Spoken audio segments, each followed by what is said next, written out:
Hi everyone, Comic Reviewer here, this time reviewing on the 1985 film Commando.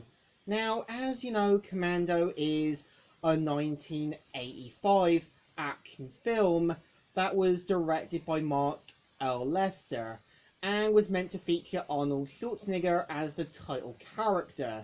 Now, the premise of Commando is meant to feature John Matrix, who is informed by his former superior, Major General Franklin Kirby, that all of his members have been quickly killed off, and that the mercenaries are coming after John as well.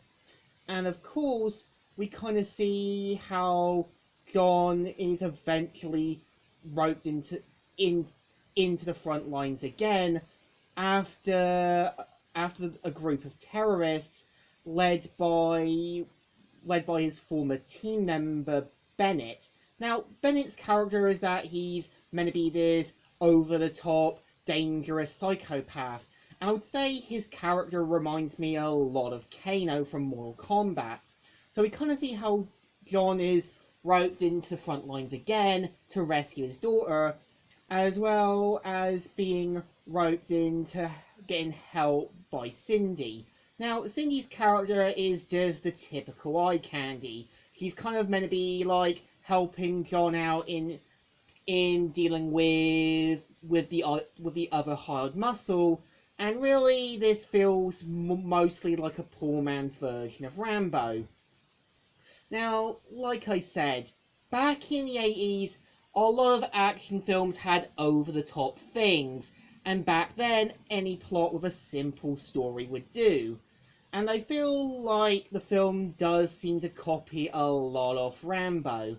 But I think what the film does well at, I think, is getting the action right. We do kind of see how John is a man on a mission to rescue his daughter, as well as trying to get out of assassinating an important person from a dictator's country in Valverde.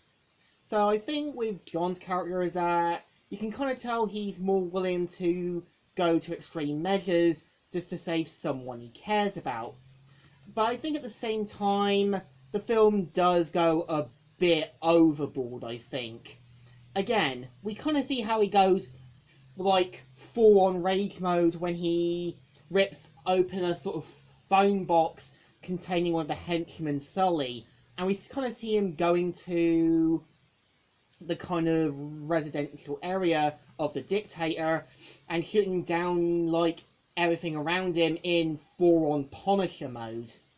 And I would say, surprisingly, the film does remind me a bit of a Sonya Blade movie, with John Matrix being similar to Sonya Blade, Cindy being basically similar to Johnny Cage, basically Jenny being similar to Cassie Cage, as well as having Bennett being based on Kano.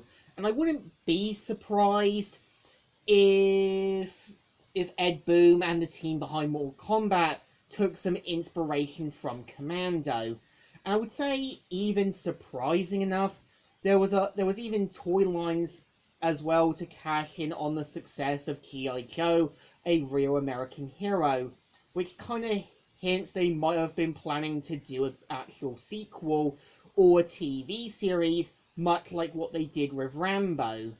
So I think for the most part, Commando is an enjoyable film. It goes over the top, but you can tell it's meant to be like this. And again, back in the 80s, any action flick with an over-the-top plot would do. So I think this movie definitely deserves a thumbs up. Still good, and still alright. So, Comic Reviewer here, signing out.